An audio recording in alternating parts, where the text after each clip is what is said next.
ওই দিন আগ্নেয়াস্ত্র ও ধারালো অস্ত্র হাতে শামীম ওসমানের নেতৃত্বে আওয়ামী লীগ, যুবলীগ, ছাত্রলীগের কয়েকশো নেতাকর্মী আন্দোলনকারী ছাত্র জনতার ওপর হামলা চালায়। তবে শুধু শামীম ওসমান বা তার কর্মীরাই নন, ছাত্র জনতার বিরুদ্ধে সশস্ত্র অ্যাকশনে দেখা গেছে তথাকথিত সাংবাদিকদেরকেও। একাই দুটি আগ্নেয়াস্ত্র হাতে অ্যাকশনে ছিলেন ডিবিসি টেলিভিশন ও যুগান্তর পত্রিকার নারায়ণগঞ্জ জেলা প্রতিনিধি রাজু আহমেদকে। দেশ রূপান্তর পত্রিকার জেলা প্রতিনিধি কমল খানকেও অস্ত্রের মহড়ায় দেখা গেছে।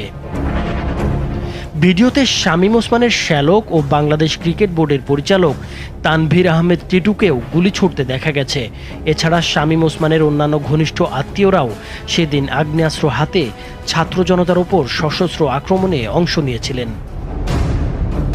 ওই দিন অর্থাৎ 19 জুলাই শামীম ওসমান ও তার বাহিনীর গুলিতে রিয়া গোপ নামের এক নিষ্পাপ শিশু নিহত হয়।